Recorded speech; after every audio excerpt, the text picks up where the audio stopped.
வணக்கம். தலைப்புச் செய்திகள். மலேசிய பிரதமர் டத்தோஸ்ரீ அன்வார் இப்ராஹிம் இன்று காலை பஹ்ரைனிலிருந்து 5 மணிக்கு வந்த பிறகும் தனது பணிகளை தொடர்ந்து அமைச்சரவை கூட்டத்திற்கு தலைமை தாங்கினார். அவரது அதிகாரப்பூர்வ ஃபேஸ்புக் பக்கத்தில் பஹ்ரைன் புருனாய் சேர்ந்த தனது வெளிநாட்டு பயணத்தின் முடிவுகளை அமைச்சரவை கூட்டத்தில் பகிர்ந்து கொண்டதாக தெரிவித்தார்.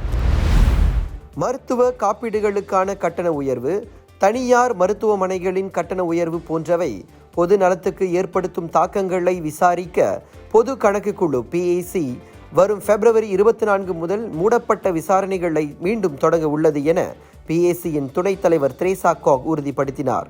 நிதி அமைச்சு, சுகாதார அமைச்சு உட்பட பேங்க் நெகாரா மலேசியா ஆகியவற்றின் அதிகாரிகள் 10க்கும் மேற்பட்ட விசாரணை அமர்வுகளில் முன்னிலைப்படுத்தப்பட உள்ளதாக அவர் தெரிவித்தார்.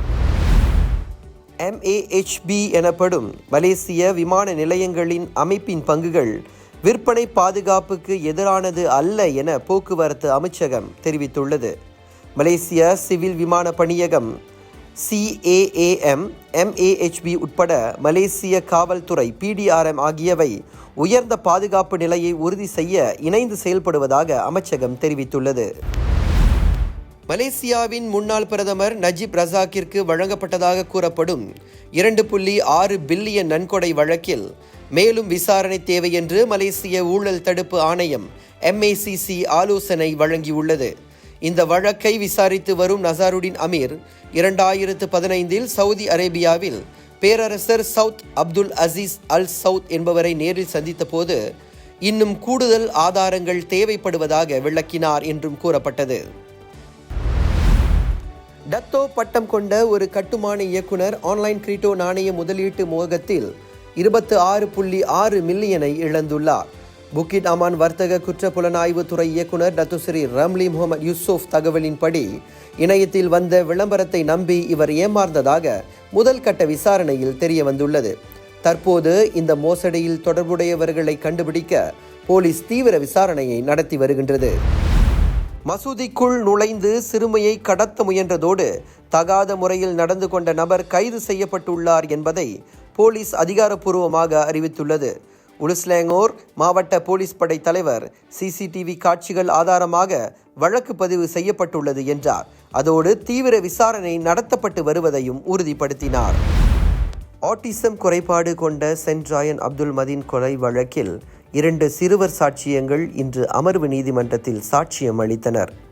துணை அரசு வழக்கறிஞர் கமருல் இந்த இருவரும் வழக்கின் 14, 15வது சாட்சிகள் என்பதை உறுதிப்படுத்தினார்.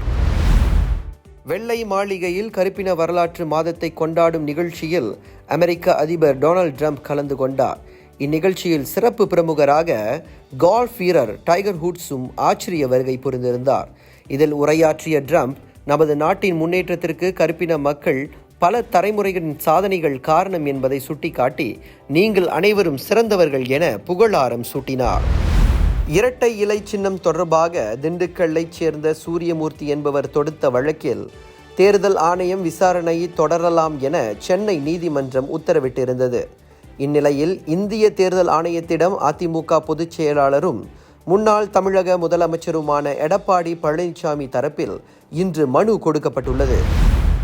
தமிழகத்தில் நிலவி வரும் வறண்ட வானிலை காரணமாக நாளை முதல் 2 நாட்களுக்கு இயல்பை விட 4 டிகிரி செல்சியஸ் வெயில் அதிகமாக இருக்கும் என்று சென்னை வானிலை ஆய்வு மையம் தெரிவித்துள்ளது. தமிழகத்தில் வடகிழக்கு பருவமழை காலத்திற்கு பிறகு தற்போது பெரும்பாலும் வறண்ட வானிலை நிலவி வருவது குறிப்பிடத்தக்கது. உடனுக்குடன் செய்திகளுக்கு நம்பிக்கை ஊடகத்துடன் தொடர்ந்து இணைந்திருங்கள். வணக்கம்.